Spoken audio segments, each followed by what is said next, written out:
Hello বন্ধুরা, কেমন আছো? আশা করি সবাই ভালো আছে। তো আমিও ভালো আছি। আমি কোচবিহার জেলা থেকে, আমার নাম রাখি। আমার তরফ থেকে অনেক অনেক স্বাগতম ও ধন্যবাদ।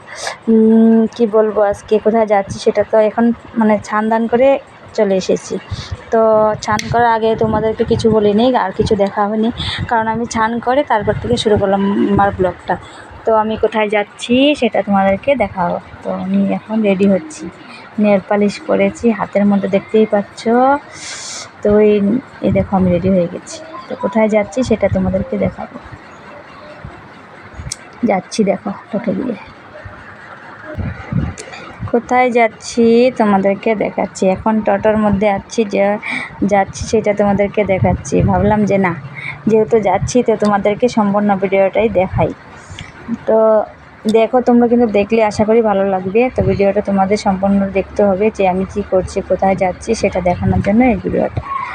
ভাদ্র মাসে সবাই তো খায় পান্তা ভাত। শুনেছ তো বন্ধুরা, যে ভাদ্র মাসে পান্তা ভাত, কিন্তু আমরা হলাম ভাইগনা বউ, বলতে ভাগ্নি, কি আমার স্বামী, আমার দেওর ওদের মামার বাড়িতে যাচ্ছি। ওরা আর বলে কি পান্তা ভাত খেতে হয়, এর জন্যই সবাই মিলে যাচ্ছি পান্তা ভাত খাওয়ার জন্য মামা শ্বশুরের বাড়িতে। তো আমাদের টোটোর মধ্যে সবাই ছিল, কিন্তু কাউকে দেখাইনি। কারণ কেন বলো তো, ওরা বলছে না আমাদেরকে দেখাতে হবে না, তুমি এমনি ভিডিও করে নিয়ে যাও। তো তোমাদেরকে রাস্তাঘাটটাই শেয়ার করছি তোমাদের কাছে, যে যাচ্ছি সেটা শেয়ার করছি আর কি। তো তোমাদেরকে যেতে যেতে সম্পূর্ণ ভিডিও তোমাদেরকে দেখাবো। তো তোমাদের দেখতে হবে, দেখলে আশা করি তোমাদের কাছে ভালোই লাগবে। তো কি বলো তো, এই যে রাস্তাটা দেখছো কত সুন্দর, ব্রিজটা তোমাদেরকে দেখাতে মনে নেই যে আমাদের এখানে যে এত বড় একটা নদী আছে, সেটা তোমাদেরকে দেখানো হয়নি। তুষার ব্রিজ বলে সেটা। যাচ্ছি কোথায়? পুন্ডিবাড়ি যাচ্ছি আমরা। পুন্ডিবাড়ি মামা শ্বশুরের বাড়িতে নিমন্ত্রণ খেতে যাচ্ছি, পান্তা ভাত খেতে যাচ্ছি। তো তোমাদেরকে দেখতে হবে কিন্তু ভিডিওটা, দেখে আশা করি সবার ভালো লাগবে। কেউ স্কিপ করবে না, যদি স্কিপ করো তো মজাটা পাবে না তোমরা। আর দেখো সাইডটা, এদিক সেদিক আমি সম্পূর্ণ ভিডিওটা তোমাদের কাছে তুলে ধরেছি। যাচ্ছিলাম, সামনে কয়েকটা দোকানপাট সবই ভিডিও করে নিয়ে গেছি। ভাবলাম যে না, যেহেতু যাচ্ছি তো তোমাদের কাছে সম্পূর্ণটা দেখাই। তো কোথায় যাচ্ছি তোমরা দেখতেই পাচ্ছ। রাস্তাটা কত সুন্দর, তাই না? একদম সবুজ সবুজ গাছপালা, এখানে রাস্তার কিনারে কত দোকানপাট। তো আমি আর আমার মেয়ের সামনে দিয়ে বসে পড়েছিলাম, তাই মেয়ের হাতটাই দেখাচ্ছি, মেয়েকে দেখানো হয়নি তোমাদেরকে। তো এমনি আমি ভাবছিলাম না, মেয়ে আজকে কাউকে দেখাবো না, ডাইরেক্টলি যেখানে যাচ্ছি সেখানেই দেখাবো তোমাদেরকে। ওই যে মেয়েকে সাইড একটু দেখানো গেছে আর কি। ওরা না করছে, কেউ বলছে কি আমাদেরকে দেখাতে হবে না, তুমি ভিডিও করো, তাই কাউকে দেখাইনি আর কি। তো বন্ধুরা, আমার ভিডিওটা আশা করি তোমাদের কাছে খুবই ভালো লাগবে। কারণ কেন, আজকে অনেক দিন পরে একটা ব্লগ দিলাম তোমাদের। অনেক দিন পরে বলতে কি 1 সপ্তাহ বা 15 দিন হয়ে গেছে। এর আগে দিয়েছিলাম, এর মধ্যে আর ব্লগ দেওয়া হয়নি। তাই যে রোজগার ভিডিওটা, যে রোজগার প্রতিদিন যারা দেয় আর কি ব্লগ, সেটা কিন্তু না। আমি প্রতিদিনে ব্লগ দিই না। আমি যেই সপ্তাহে 1 সপ্তাহ বা 7 দিন বা 15 দিনে একদিন দিই আর কি। এত বড় ব্লগ বানাতে গেলে টাইমের দরকার পড়ে। কোথাও ঘুরতে গেলাম, সেটা দিলে ভালো হয়। বাড়ির রোজকার কাম কি দেখাবো? যদি প্রতিদিনের কাজ তোমাদেরকে দেখাই, তাহলে তোমরা কি বলবে বলো তো, যে প্রতিদিনই একই কাজ দেখাচ্ছে। এর জন্য আর দেখালাম না। যে ভাবলাম যে কোনোখানে ঘুরতে গেলাম, সেটা আর কিচ্ছু একটা হলো বাড়িতে অনুষ্ঠান, সেটা থেকেই দিলাম। আর এখানে দেখো সবাই বসে পড়েছে, সবাই মোবাইল নিয়ে বসে পড়েছে, সবাই মোবাইল টিপছে আর যাচ্ছে আর কি। আমরাও যাচ্ছি মোবাইল টিপে। তো যাচ্ছি, দেখো সামনে, দেখো পুন্ডিবাড়ি চলে এসেছি। আর এখানে সামনে তোমাদেরকে দেখাতে মনে নেই, আমাদের এখানে কিন্তু বিশাল বড় একটা কৃষি কলেজ আছে। সেটা ভাবছি দেখাবো, কিন্তু দেখানো হলো, এটা দাঁড় করালো না, তাই আর দেখানো হলো না। ডাইরেক্টলি চলে যাচ্ছি কোথায়, চলো দেখাতে থাকি তোমাদেরকে সম্পূর্ণ ভিডিওটা। নেমে গেলাম টোটো থেকে, নেমে যেতে থাকলাম। তো আমার বড় মেয়েকে বললাম যে একটু তুই ভিডিও কর, কারণ কেন দেখাতে হয় সম্পূর্ণ, যেহেতু দেখাচ্ছি এটা কেন দেখাবো না। তো কোথায় যাচ্ছি সেটা দেখো, কোথায় যাচ্ছি সেটা দেখো। কি বলতো, মামা শ্বশুরের বাড়িতে গেলে হয়তো ভাইগনারা খালি হাতে তো যাবে না, তার জন্যই কোথায় যাচ্ছি তোমাদেরকে দেখাচ্ছি। চলে আসলাম, এই যে দোকানপাটগুলো দেখো। আমাদের পন্ডির বাড়িতে তো কিন্তু বড় বড় কিন্তু দোকান আছে, কসমেটিক, জুতো, সব কিছুতে সুন্দর সুন্দর দোকান আছে, কিন্তু ঢুকি নেই। আমরা সামনে যাচ্ছি আর ভিডিও করে করে যাচ্ছি আর কি সামনে দিয়ে। সেটা তোমাদের কাছে শেয়ার করছি, যে অলিগুলি যেখান দিয়ে যাচ্ছি সেটাই তোমাদেরকে দেখাচ্ছি। দেখো কসমেটিক দোকানগুলো কত সুন্দর সুন্দর দোকান এখানে। যেদিকে যাচ্ছি যেদিকে যাচ্ছি আর কি তোমাদেরকে শেয়ার করে যাচ্ছি, যে তোমরাও দেখো, আমি কেন একা দেখবো, তোমাদের কাছেও সেটা দেখাতে। কত সুন্দর লাগে না দোকানপাটগুলো। কিন্তু আমাদের আমাদের সে এখানে দেখো চলে এসেছি, শাড়ি কেনা হয়ে গেছে। সেটা শাড়ি কিনে নিয়েছি। মামার বাড়িতে চলে নাকি মামি শাশুড়িকে শাড়ি দিতে হয়, তাই শাড়ি কিনতে চলে গেছিলাম পুন্ডিবাড়ি। এখন কোথায় যাচ্ছি সেটা তোমাদের কাছে শেয়ার করছি। যে মামার বাড়ি মানে মামা শাশুড়ির বাড়ি যাওয়ার সময় রাস্তাঘাটগুলো তোমাদের কাছে শেয়ার করে কেটে যাচ্ছি, যে তোমরা আমি কেন এক মানে আমি একা কেন উপভোগ করবো, তো তোমরাও কিছুটা করো, তোমাদের কাছেও ভালো লাগুক। তোমরা যদি ভালো লাগে ভিডিওটা দেখে একটা লাইক আর একটা কমেন্ট করতে কিন্তু ভুলবে না। সবাইকে বলি একটা কমেন্ট কিন্তু অবশ্যই করবে। আর যদি তোমাদের কাছে বেশি ভালো লাগে তো একটু ভিডিওটা শেয়ার করে দিও প্লিজ। তোমাদের কাছে আর কি বলবো বলো। যাচ্ছি এদিকে, ভিডিও কিন্তু অনেকটা বড় হতে চলেছে আজকের একটু ব্লগটা, কারণ আজকে একটু বড় করেই করেছি, কারণ সম্পূর্ণ দেখাতে হবে তোমাদেরকে, তাই চলে এসেছি মামা শ্বশুর বাড়িতে। এই যে যাচ্ছি মামা শ্বশুর বাড়িতে, সেটা এই দেখো ঘরে গেলাম, ব্যাপারটা তোমাদেরকে দেখালাম। গিয়ে বসে গেলাম, মানে এতটা গরম লেগেছিল, তার জন্যে পাখা চালিয়ে বসে পড়লাম সবাই মিলে। শাড়ি পাল্টিয়ে বললাম, কারণ কেন বলো তো, মামি যেতেই মামি শাশুড়ি বলছে তোমরা শাড়ি খুলো আর শাড়ি পরে নাও আমার শাড়ি। তো মামি শাশুড়ির শাড়ি পরে নিলাম, পরে কাজে লেগে গেলাম। কারণ কেন বলছি, তুমি তো ভাইগনার বউ, তো মামি তো একা পারছে না, কারণ কেন তোমাদেরকে দেখাতে মনে নেই। কারণ মানে কি, আমাদের দিদি শাশুড়ি আর কি অসুস্থ, তাই দিদি শাশুড়ি তো বিছনায়, তো মামি একা একা সব কিছু করতে হয়, তাই আমরা যে হাতে হাত মিলিয়ে কাজ করে দিলাম। তাই এই দেখো রান্না বসিয়ে দিয়েছি, আমার যা ছোটো যা সব রেডি করে দিয়েছে, মানে মাছ ভেজে আলু ভেজে সব কিছু রেডি করে দিয়েছে।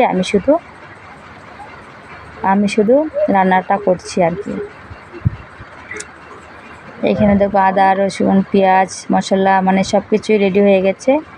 এখন শুধু মাংস, ভাবলাম যে ডাল হয়ে গেছে, সেটা তোমাদের কাছে শেয়ার করিনি। এখন ভাবলাম যে প্রথমে মাংসটা বানিয়ে ফেলি, তারপরে আর আরও কী করেছে আমার মানে কি আমার ছোটো যা ও বানিয়েছে ঘরের মধ্যে, ও ঘরে বানিয়ে ফেলেছে। তো আমি বাইরে রান্না করতে বললে গরমের মধ্যে, তো বাইরে রান্না করো, তাই বলে যে মাংস রান্না করে মাংসটা ভেজে নিয়ে যে মাংসটা আমি রান্না করে বলছি আর কি। এত মশলা সব মিক্সিংয়ে করলাম, হাতে করলে অনেকটা সময় লেগে যেত, তাই মামিদের নাই মিক্সিং, মানে অন্যদের বাড়িতে পাশের বাড়ি থেকে নিয়ে এসে তারপরে মশলা আমার যা করে দিয়েছে, আর আমি রান্না বসিয়ে দিয়েছি, আর ওরা সবাই এখানে বসে দেখছে।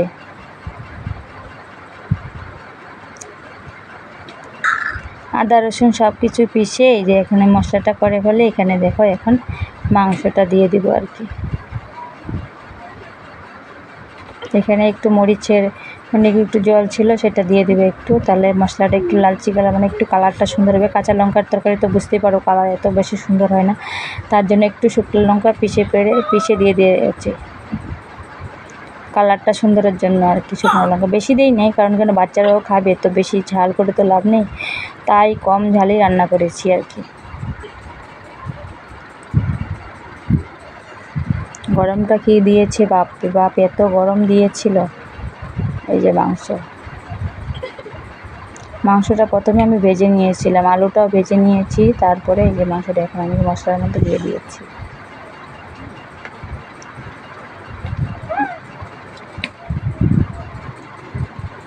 এই যে এখন জল দিয়ে দিব, কারণ কেন মাংসটা কষানো হয়ে গেছে, কারণ ভাজা মাংস তো বেশিক্ষণ কষাতে লাগে না, তাই ঝোল দিয়ে দিলাম। দেখো ঝোলটা একটু কম হয়ে যাবে, ভাবলাম যে আরেকটু জল এনে দিয়ে দিই।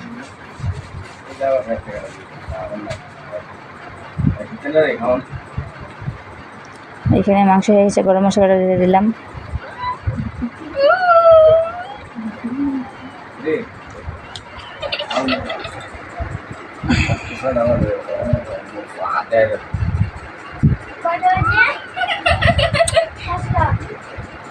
আর এখানে দেখো পোস্ত দিয়ে ছোট মাছ রান্না করা হবে, তাই এখানে কড়াইটা গরম করে নিলাম। এখানে দেখো তেল ছিল কি বলো তো, এটার মধ্যে পাঁপড় ভেজেছিল, তো পাঁপড়ের তেলটা অনেকটা বার হয়ে গেছিলো, তো ভাবলাম যে তেল আর কেন তেল দিব, তো এইটা দিয়ে আমি পোস্ত রান্নাটা সেরে ফেলি, তার জন্যই তেলটা দিয়ে দিলাম। পোস্ত বানাবো তো, মাছ দিয়ে পোস্ত দিয়ে বানাবো, তাই এই যে পেঁয়াজ দিয়ে দিলাম একটু।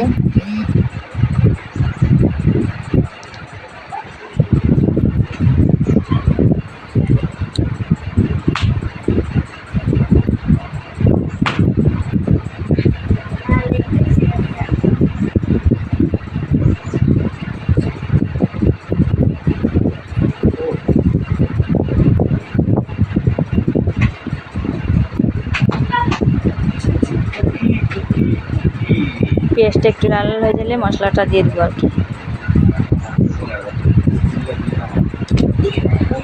মশলাটা দিয়ে দিলাম।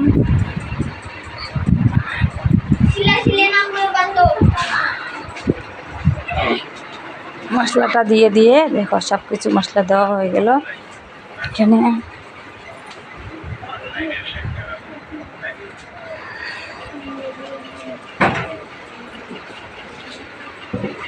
এখানে সব কিছু দিয়েছি বস্তার মধ্যে। আদা রসুন দিইনি, শুধু আদা জিরা বাটা মরিচ বাটা সেটা দিয়ে দিয়েছি। দিয়ে মশলাটা ভেজে এটার মধ্যে আমি একটু ঝোল দিয়ে দিব।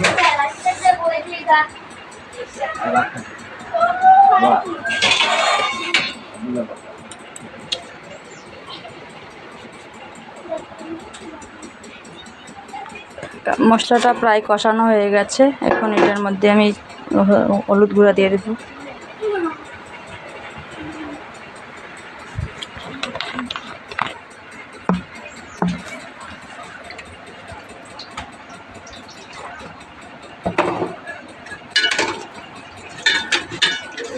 এখানে এখন যা বসে গেছে ওই রেডি করে দিয়েছে, আমি শুধু রান্নাটা করেছি। সম্পূর্ণ রেডি আমার যা ছোটো যা করে দিয়েছে। এখানে ও পোস্ত রেডি করছে, ও পোস্ত মানে পিষে দিবে তার জন্য। আর এটা আমার মামি শাশুড়ি, ও বলছে যে আমি তো আধা কাম করে দিলাম আর আমাকে মাত্র দেখাচ্ছ, প্রথম থেকে দেখানো উচিত ছিল। তারপরে আমি বললাম যে ভুলেই গেছি তোকে দেখাতে।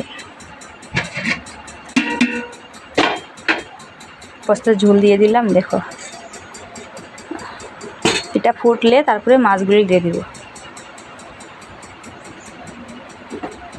মাছগুলো দিয়ে দিলাম, এখন এটা মাখা মাখা হবে, তারপরে পোস্তটা দিয়ে দিব আর কি।